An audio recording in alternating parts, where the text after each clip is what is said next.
Hey, what is going on, you guys? It's your boy, I'm one for Orange, aka I'm one for Arige, aka I'm one for PvE, back at it again with another competitive and now, whoa, this is not going to be your average, everyday, I'm one for Orange PvP competitive analysis. No, no, no.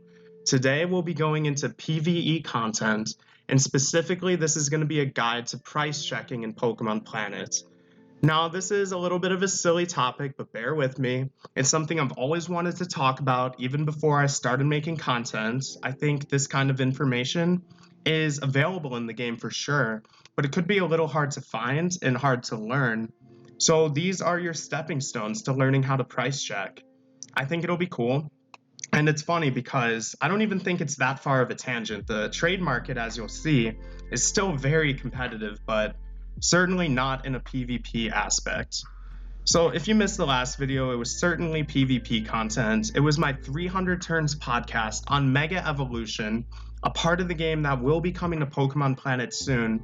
And I did that podcast with none other than Smoosh. So if you missed that video, you can go check that out. There will be a link in the description or visit my channel. It's available at any time.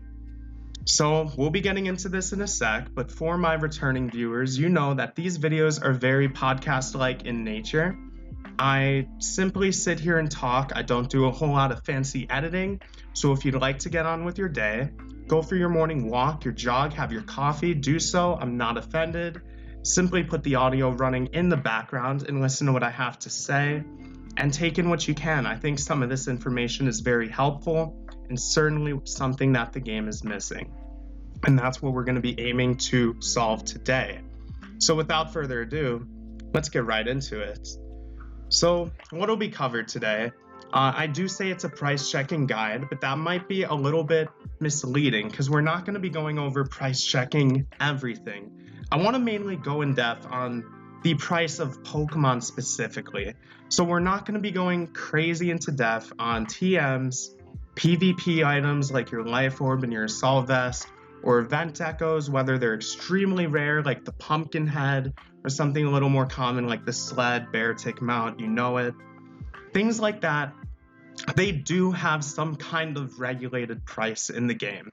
And even though not everyone may know the prices of these items off the top of their head, like Sword Stance 500k, Protect 1 million, blah, blah, blah, blah, blah, just going on and on like a dictionary of prices, there is some kind of value to that you can find very quickly without much prior knowledge of how the economy works. So to demonstrate that real quick, let's check out the Sword Stance and Protect example.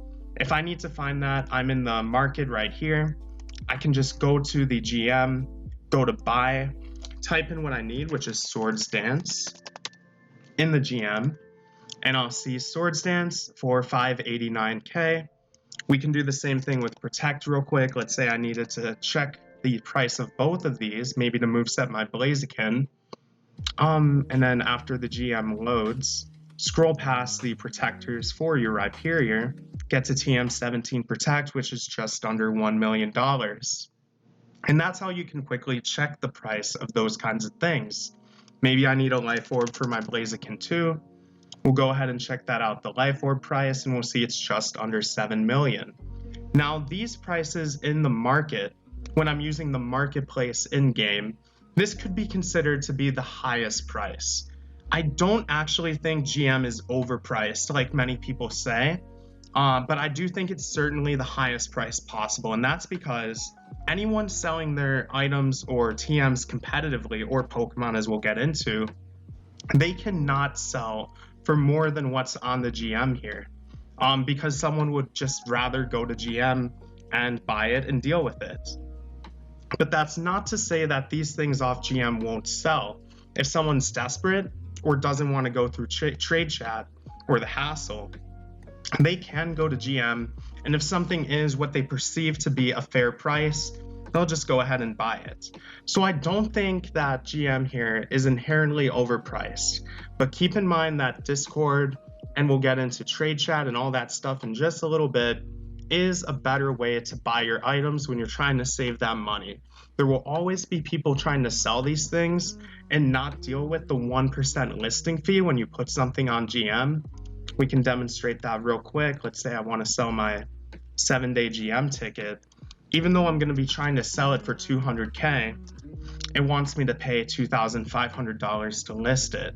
This is a convenience fee, so I don't have to deal with people directly, but it does cut into your profits, and it is a deterrent, which puts people in trade chat instead, just to try to sell their items without dealing with that inconvenience, as well as the fact that people can undercut you when it's just sitting there on GM. You can't control when it sells.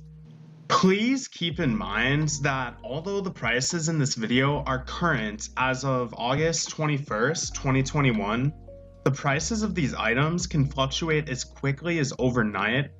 So don't use the exact prices in this video as certainty or Bible, but simply as a guide to help you find the current price.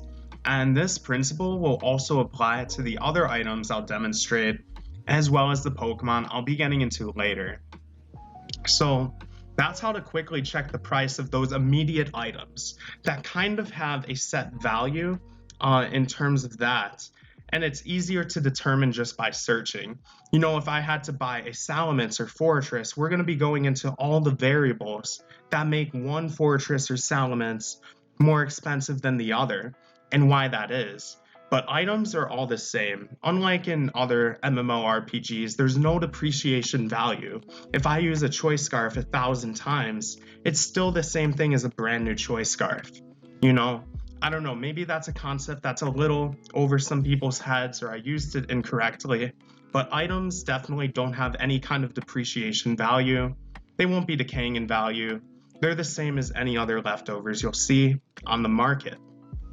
So, in terms of something a little more complicated, which are the event decos, because those don't have depreciation value, but they have a set number of items in the game, as they're only available during events, and they're limited to how many people purchase them. So things like the sled mount, the bear tick mount, we can go on GM and check that out, sled here.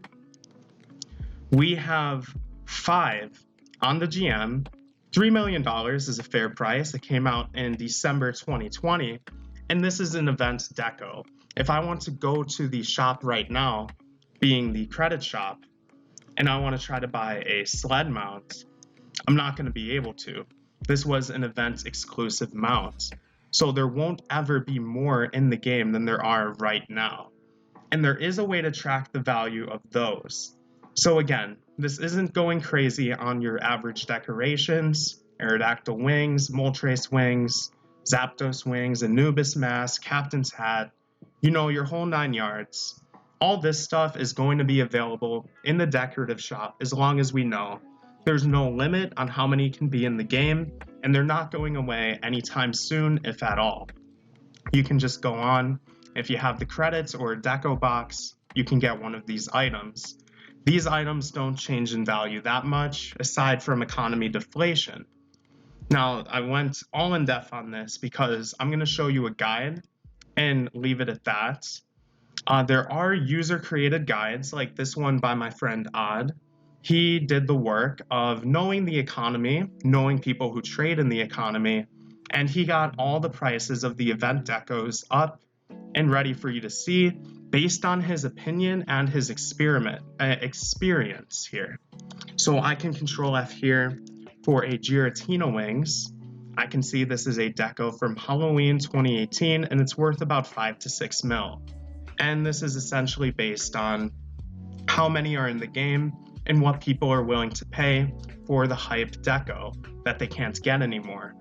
Not going to go too much crazier on this, as it's not the focus of the video, but I will leave a link to this forum post in the description. I think it's great, and I also think that if you want to get more into learning about the prices of these more complex decos that are a bit of an exception to the regular rule, this is a great place to start. I highly encourage checking that out. So we spent all that time talking about TMs, PvP items, and whatnot. That's not the focus. But let's go in depth on that whole Fortress, Salamence example and whatnot. Why are these so much harder to price check? Well, there's a lot more variance to it, for sure. So I have a Fortress here, And I'm going to see that this is an impish fortress, which is a good nature, with also the correct ability sturdy for most things in PvP content. But the IVs leave a lot to be desirable. Someone that might be new to the game might not have any idea how to check the price of something like this. So I'm going to start by going to the market, and we'll see immediately how this could be perceived as confusing by typing in fortress and clicking search. Well, I'm going to have one immediately for $3,500, but I'm also going to scroll all the way to the bottom. That's a shiny one, which is another tag we'll get into, but the one below the shiny one also is impish sturdy, just like mine, but the asking price for this one is $2,500,000. So what is the difference between the fortress for $3,500 and the one for $2,500,000, and how can you determine what the value of yours is?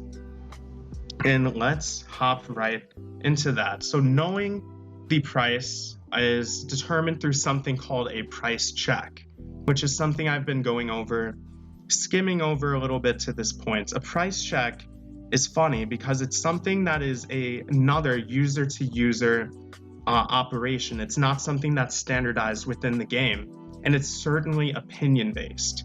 So when I ask someone for a price check of something, I'm asking someone that because they have experience in the economy and knowing what they sell on a regular basis. Maybe it's in line with something that I'm trying to get rid of.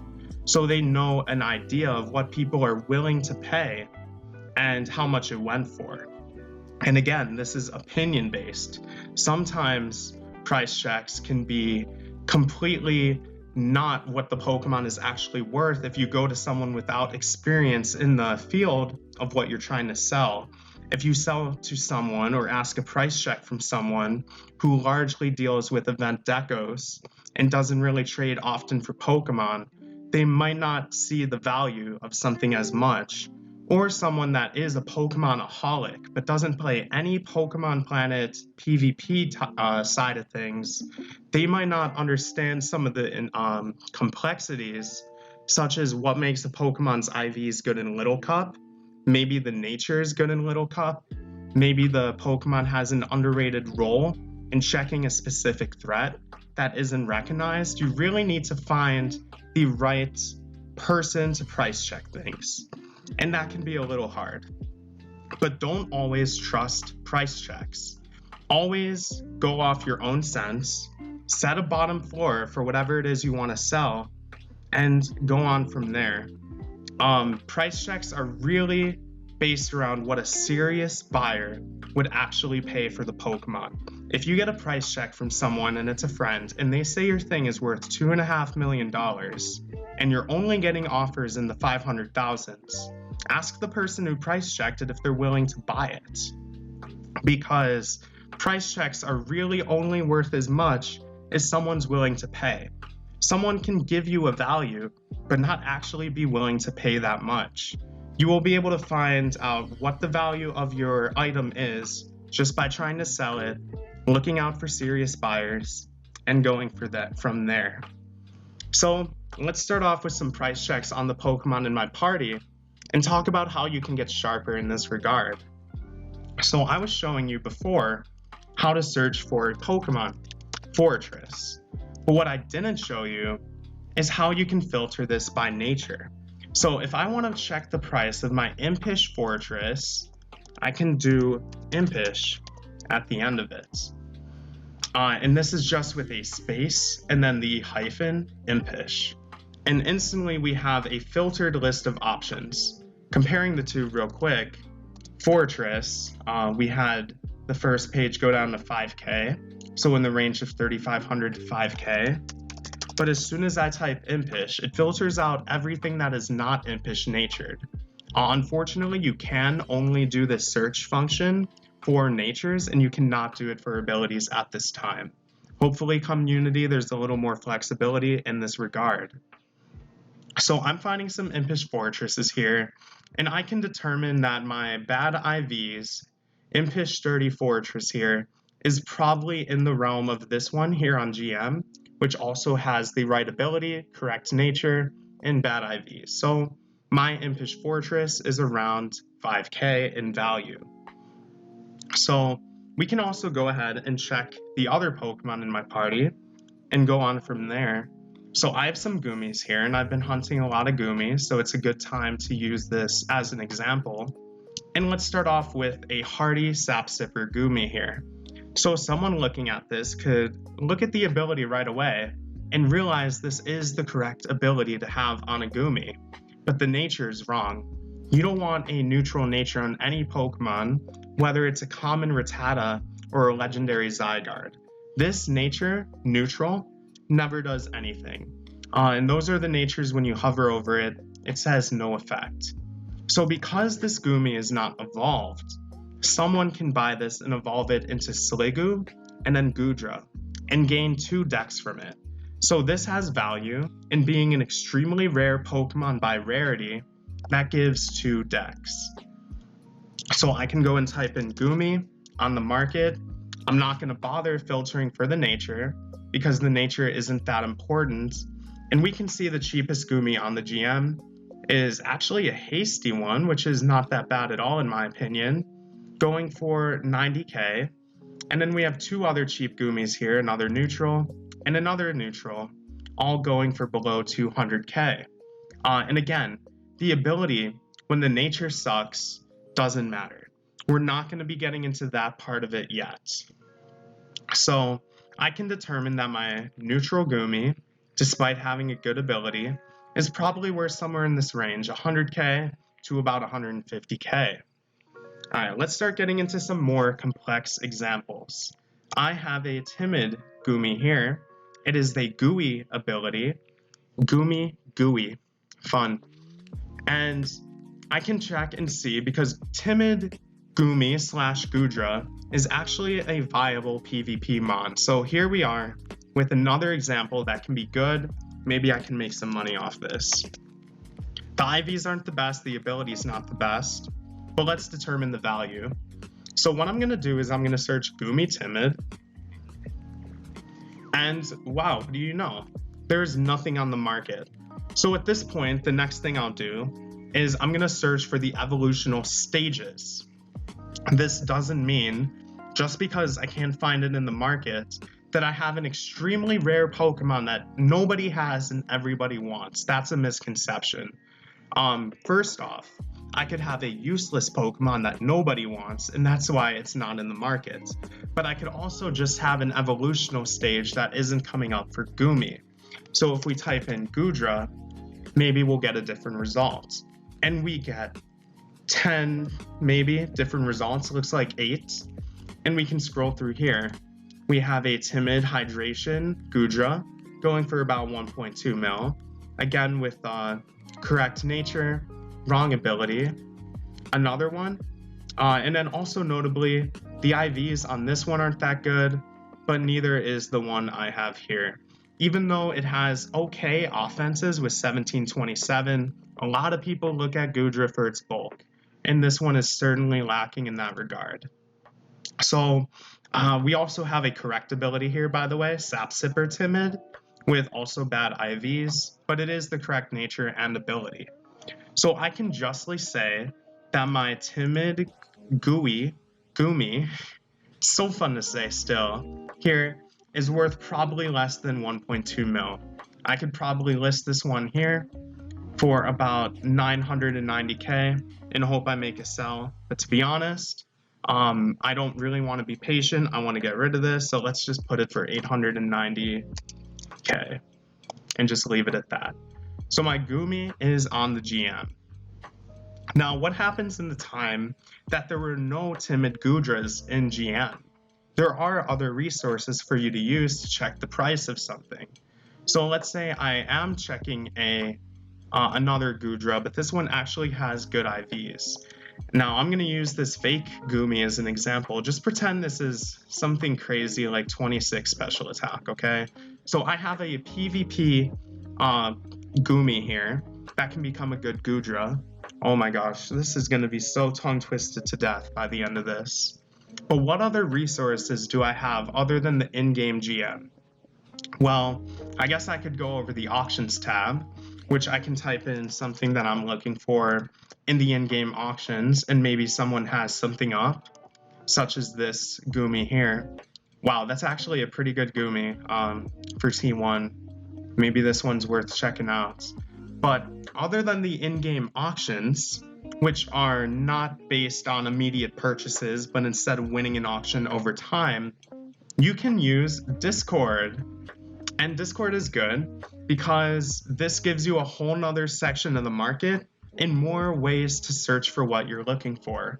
So let's say I'm looking for a Goodra, and you can see me typing in the top right. I'm going to search for Goodra, and I want a timid one. Now, if I search this, it's going to search the entire Pokemon Planet Discord. But if I want to search to a specific channel, which I do, because if I type in timid Goodra here, it's going to show me the results that people rolled in bots. It's going to show people, and that's like the slot machine bot in their Discord. I'm going to get PvP advice. I'm going to get price checks. I might even get some spawns and some YouTube videos. So I can filter this by typing the word in, trading, and click trading. And when I search this, we can see people who are searching for exactly this. And mostly this is people buying, it looks like. And it does pick up some also code words and whatnot. But we do have a post here from May, and it's just an example of someone was selling a timid Goodra here. It was 23.22. So if I was interested in this is a very good way to find more than we're just on the market. And it looks like Modest Goodra is the more popular one, but it is an example. And maybe if my wording was different, I could do timid Goodra instead of, Goodra timid. And we can suddenly see I do get different results. This one is much more recent and also better. 27.26. They even say it was PC'd at 3 mil, selling for 1.7 mil. I don't really know what that means, but that's what General Blue is doing. And if I wanted to buy this Goodra, I could simply jump to the message, find out where he posted it, go here, and I can send him a message right there and try to buy that Goodra. That is one really good way to find those kind of Pokemon that you need. And if you can't find it even in this Discord channel, or you're still trying to find a way to maybe sell something and you're not getting the attention you need in the Pokemon Planet Discord channel, I'm going to leave some links to community Discord channels as well that you can visit here. So not only is there the Pokemon Planet Discord, as you can see on the side, I'm part of some other Pokemon Planet related Discords. I'll leave permanent invite links to these in the future. And it just so happens that while I'm recording, the PPO trade server is doing an auction. So here we can see the Pokemon being auctioned. Let's open this up. It is a timid Flashfire Chandelure here. Definitely doesn't come with the Choice Scarf. That's untradeable, but pretty good IVs. Let's see what people are saying about it. Hop in right here. And someone just bought it for 350k. These are real-time auctions. This is different than in the game, where when you're in the game, you have to wait 180 hours maybe to buy the Pokemon you're bidding on. But here, this happened in a matter of 2 minutes. This Pokemon's already gone. So certainly ways for you to check Pokemon prices and whatnot. I just think it's overall pretty enjoyable time all around. Okay, cool. So let's go through a few other Pokemon real quick to fit the formula, and then we'll phase into part 2 of this video. So I went over the Hardy Gumi. I put my Timid Gumi on the market. Now I have another Timid Gumi here, which I was talking about, which this one has so much potential. 19, 21, 21 bulk, that's pretty good, but it's timid, 31 speed. It's just missing that one special attack reset and an ability cap to make it good. This is something that it is very difficult to price check, to be honest, because unlike the other one, where we were able to rule it out immediately as needs reset check, wrong ability, needs ability capsule check, This one's one that it's not so straightforward. I wouldn't use an IV reset on this. I would use an IV gem special attack IV reset. So because of that, it's a little more variable, hard to price check, but it is a factor that'll make the Pokemon more expensive. I wouldn't sell this one for $1 million because of all the potential it has. I would have to think about it a little more critically and possibly end up selling this for maybe $1.5 million to $2 million, depending. And that's not something I can easily look for here by looking at Pokemon in the GM like this. I would have to use my own judgment. And then finally, we have a Gumi that's not so straightforward, and this is a Adamant Sap Sipper Gumi. And it's funny, because I was telling you guys that I thought that Addy one in auction was a good one. So timid, modest, sassy, calm, bold, blah, blah, blah. Those are your preferred natures on the Goodra, but maybe there's a flexible ability such as Adamant that has some use. So let's check it out. I'm going to type in Gumi, Adamant, because this isn't a useless nature by any means. Okay, no Gumi, Adamant. Let's check out Goodra Adamant. We have one here. Adamant Gooey, much worse IVs. Mine is also Sap Sipper. So I could probably presume that this is more expensive than the cheapest one on GM. I would price check this around $1,500,000. And I can say that pretty justly because even if you can perceive this as needing an IV reset, the ability capsule is still going to add 500k in value to this one as compared to the other one, which you have to take some risks on. And this theory of price checking regular Pokemon with a slightly unpreferred nature also applies to legendaries.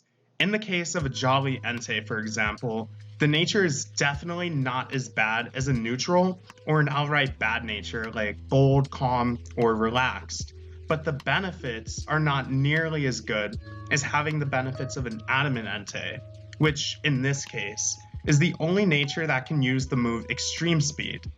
This will require some extra research to find out what people are willing to pay, but as long as you go in with an ideal floor of what you want to sell it for, and don't expect to get as much for it as an Adamant Entei, you'll be able to sell it for a fair price.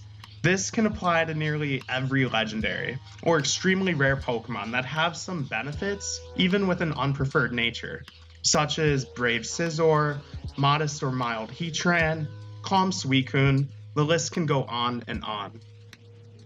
So yeah, price checks are not always super straightforward. Definitely requires some critical thinking. And there's times where Pokemon can be absolutely useless and not even worth the ball that you caught them in.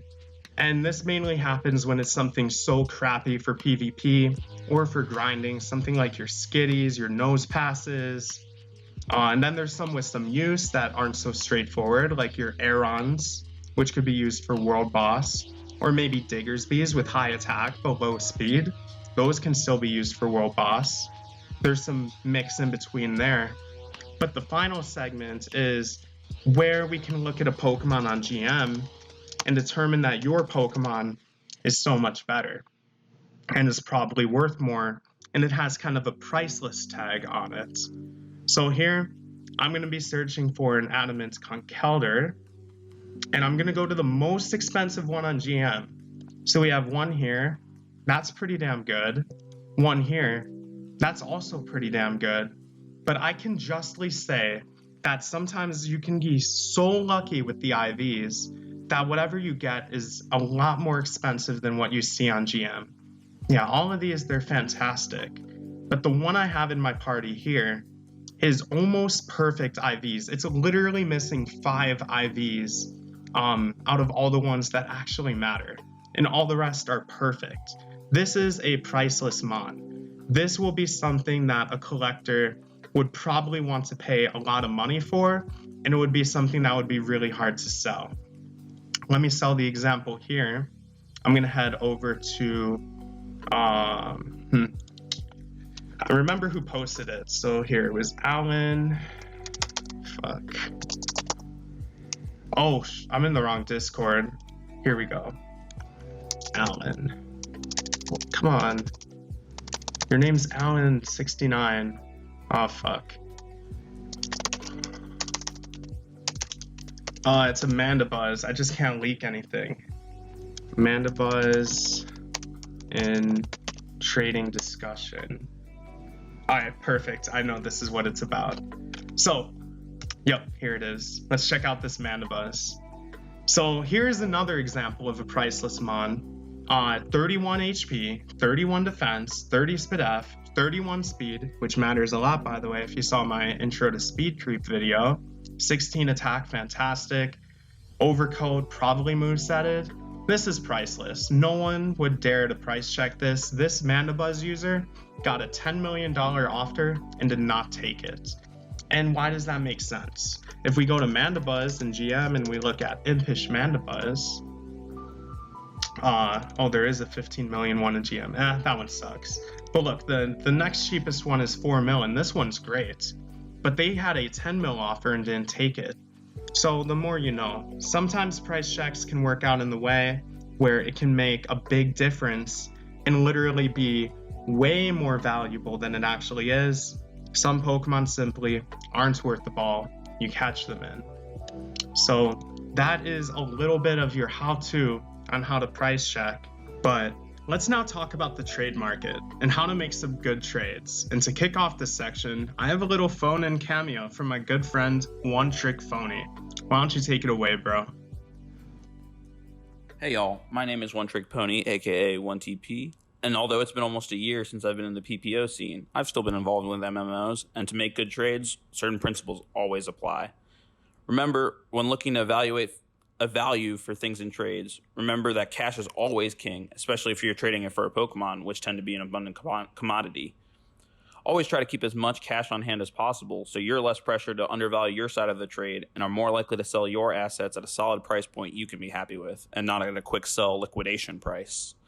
And on the flip side, with cash, you can afford to buy deals from people who are quickly trying to sell their stuff and flip it for a profit in the future or fill out your PvP teams. The trades game isn't easy, but be patient, set clear goals on what your prices are that you're comfortable buying and selling things at, and stay up to date on price trends for different Pokemon, and you'll be a PPO millionaire with an OP team before you know it.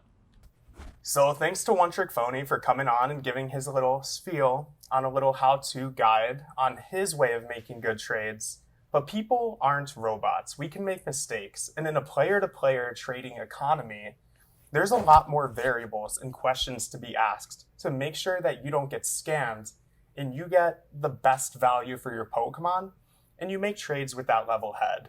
I'm not perfect at doing this myself, but I have someone who is a trading mogul in this game, an absolute trading legend. Who's that? We have Bearface here. Say hello. Hello, hello. Hello, Bearface. How about you tell him about yourself? What do you do? What do you do on Pokemon Planet? So I'm Bearface. You could just say Bear for short. That's what most people say.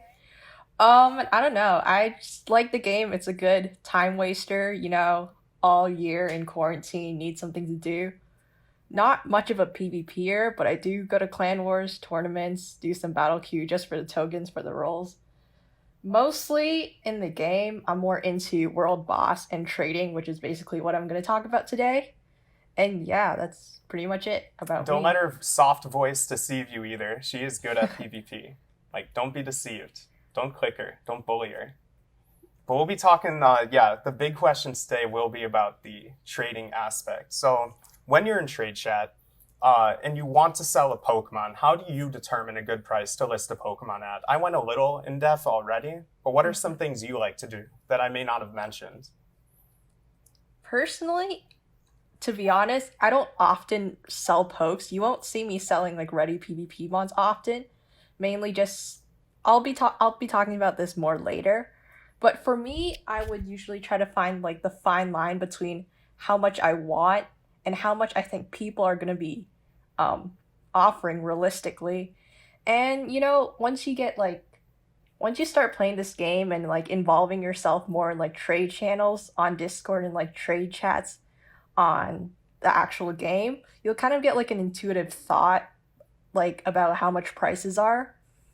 Most often, what helps me is just seeing like the actual trading and like the actual trading patterns, what people are listing their Pokemons, what makes people list their Pokemons, let's say like a Jolly Garchomp more than what this guy listed their Jolly Garchomp for, why they did that, and also just like what people are actually offering. Like for me, current offers are better to understand the current market and the demand than people's buyouts, which is pretty obvious. But I feel like a lot of people often price other people's Pokemons based on buyouts they are seeing, when realistically, buyouts are often a bit higher than what a seller would usually like want for their Pokemon. And also on that note, I would obviously, for a buyout, I wouldn't put the exact price I want, but obviously a little higher so that you and a buyer have like room to negotiate. They'll feel a little more content thinking they're getting like $500,000 off this Pokemon, when in reality, they're basically paying a price that you actually had in mind to sell for. That's a bit just how I do it. Yeah, that's smart, because by doing that, you know, you're still getting the price you want, but the other person doesn't feel like they had to haggle you to get down to this price that they wanted. They'll feel good about the trade. And reputation in an MMO is everything too. Especially in Pokemon Planet, when the community's so tight, you know, you talk about a person, everyone knows them, you know, word gets around real quickly in like a small, tight game like this. Absolutely. Absolutely. And that's really good advice, honestly, about that. Even though, yeah, you say you're not the most active selling Pokemon all the time. I think that was really solid advice. So let's say you are selling a Pokemon or an item maybe in general, without going too in-depth on items if possible, for what you're selling. But cash is king, as everyone knows in the economy. But what other items do you like to take personally, if you can? Personally, like, if you know me, you know I am involved with like the global market quite often. And for me, consumables would probably, in some scenarios, would outpace cash. For the reason why this is because often consumables are obviously going to be cheaper in trade. So let's say like someone wants to offer you a reset for this Pokemon you value at 500,000. They'll value the reset at like 500,000. I think that's like the generic trade chat price right now. But you could take that reset and put that on GM, and usually they're like 50, 60,000 bit more, which means you actually make a little bit more on top of what you were actually planning to make. So like consumables, honey, and all that, you can buy in the credit shop. I would say if you are met with like the right person who does undervalue those items and are offering them to you, I would take consumables over cash. Decos, PvP items, those are also very scenario based. It would have to align with like what I want to do with the cash I get from this Pokemon. If it is something that I am planning to get, then of course I would take it. And I think that's a pretty logical reason to be taking things like Pokemon and Decos, collectible Pokemons and such. But you don't often take, like, I think there is a hierarchy here. You say consumables are right up there with cash for you, and I 100% agree. It totally depends on what the person you're trading with values them. Like, I have bought 10 to 15 IV resets in bulk before, just because the person selling them didn't want to spend their cash, as cash is really important. Yeah. But they undervalued their IV resets all the way down to 420K. Oh, wow. Yeah, so, you know, and that's where somewhere you can make 160K on each of those IV resets. So I see why you say consumables in some case can be better than cash. I've also find PvP items to be one of those items, as long as you're not holding on to it forever, like anticipating somehow that your life orb is going to go up in value. I think pretty much immediately in your trade, you can take that life orb that you got in a trade and put it on the market and still get the cash value you were asking for in most cases. I mean, PvP items, there's going to always be demand, so you can't go wrong with it. but I don't think it's something that you would want to like hold on to unless you could use it in the meantime until you're about to sell it. Yeah, But you just yeah, don't expect to PvP. make an investment over time on it, right? Like it's something, the investment is you using it. Yeah. And then event decos, those are the thing that if you are interested in having an investment over time, there's certainly some event decos that are growing in price a Yeah. lot right now. And if you can get those in a trade, maybe you value your trade at 20 mil. Over time, the deco you got for 20 mil can surge up in price and the Pokemon will decay in price. Yeah. So you have to be sure if you're making trades for the short term and long term and set your goals and what you want to do. So I'm talking about cash a lot, Bearface, and you are the queen of cash, okay? Why is cash so important in the current economy right now, in your opinion? I mean, cash is just the stable value in like any economy in real life in PPO. Everything, the whole trade market is just player based, player created, but cash is like the only stable thing in the game that has like stable value, if you get what I mean. Oh, yeah. I think it's just always important to have cash on you no matter what scenario you're in. Maybe you're like, you've got all your pokes, you've got everything. I think you could still benefit from just like having an amount of cash, because oftentimes I see that players, older players, they're a little like out of the game, but they do want to be getting stuff. So they'll be liquidating a lot of like Pokemon's Decos that you might not be able to get from other people. And it would just be like great if you see one of these players liquidating their items and you're just able to get it right away because you've got cash on you. And yeah, basically cash is just like, everyone wants it, so why wouldn't you?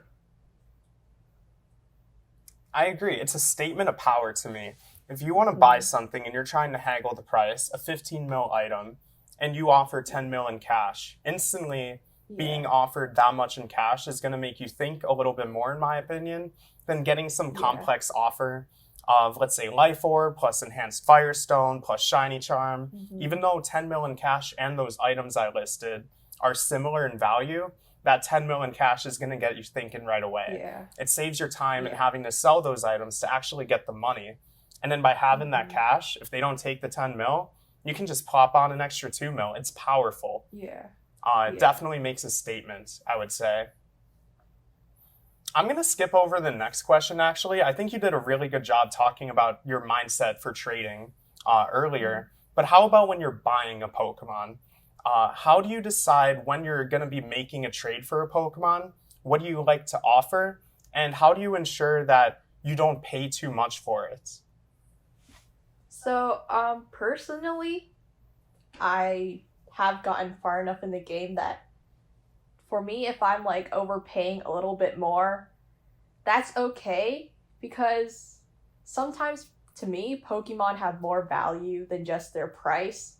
Like, okay, so in like the start of the year, I started getting into like World Boss, and it's like a lot of pokes that you'll have to be getting so that you're ready for every boss. And it's like, okay, so Crocodiles are like a good one, a solid one would probably be like 5-6 million.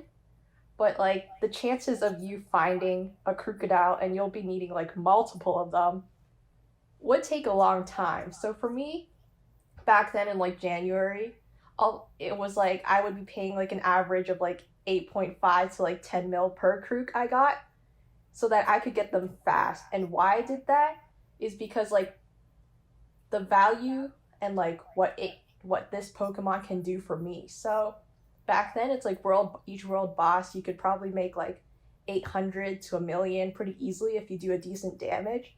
And I found that I would rather overpay for these Pokemon if I can use them earlier and start going to world bosses making profit than like just searching all day for like a Crocodile that was like a decent price, a lower price that might not even pop up for like the next few weeks, and I'll be missing so many world bosses and so many chances for profit. So yeah, basically I would see like what this Pokemon can do for me, the output it can bring. So like, it could be just like a grinding poke. Maybe it's a poke I need for grinding. Then it's also value, that it's something you need, and yeah, just like what this Pokemon can do for you outside of just its price value. You see.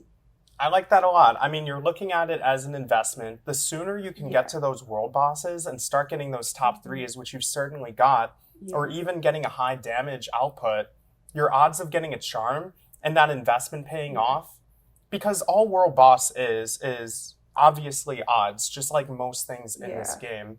So if you can increase your odds and start really hammering at that world boss over and over and over again sooner, so you can get those charm drops, the amount of money you spent on the crook itself almost becomes trivial.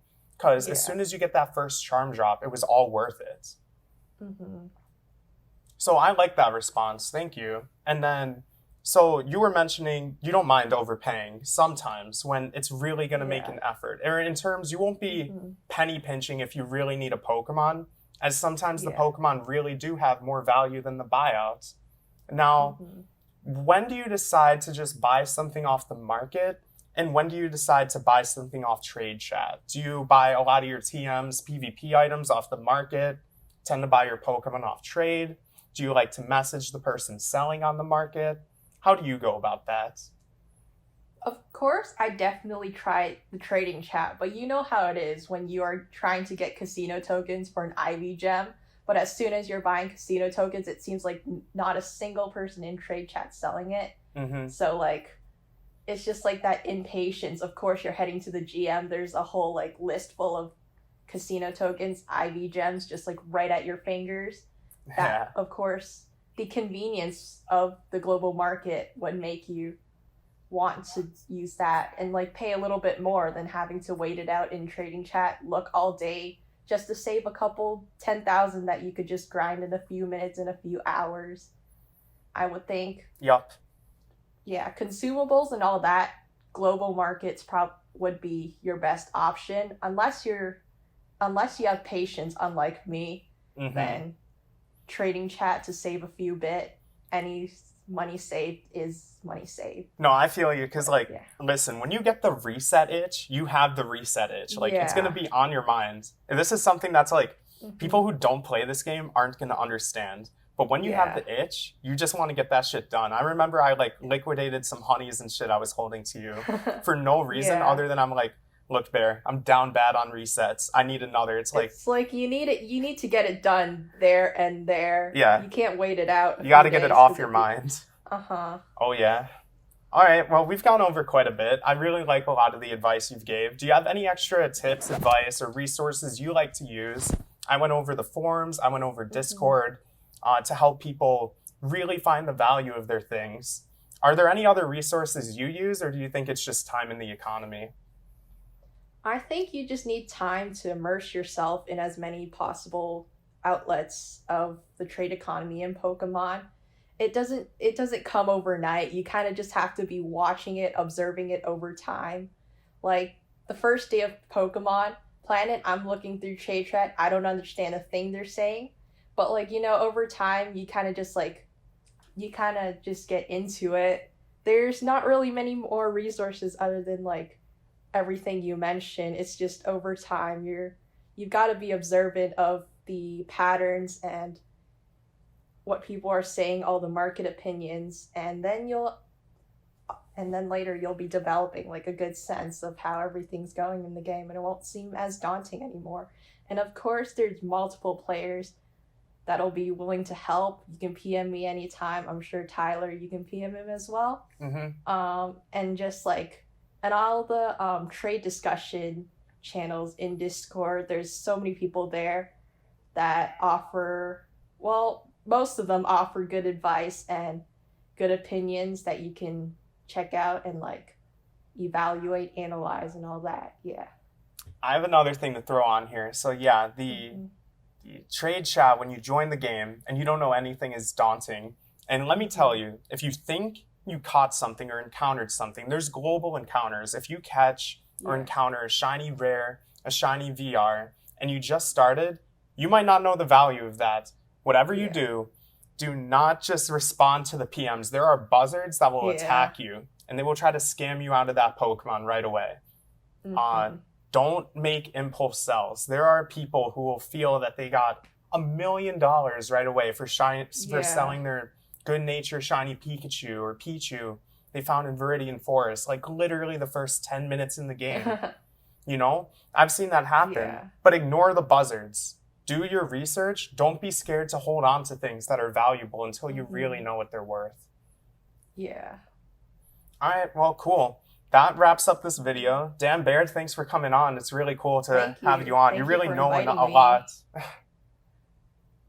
Thank you for inviting me. It's been great. Of course, of course. This is crazy. So this was a PvE video. We'll be back to PvP content soon. But this is something that I mentioned at the beginning of the video. I've always wanted to give these kinds of guides and resources available to new players who are starting out, trying to find their footing in the game, and be more comfortable in the daunting, I love that word, trade chat. So if you enjoyed this video, be sure to leave a like, comment, subscribe to the channel to be notified when I upload more of these in the future. And Bearface, why don't you say the goodbyes? Close it out. Big Ball Busters, best clan in PPO. #1 in Sea Wars, in Tourney, in World Boss, in Battle Zone, in Safari Zone. Every zone you can possibly know.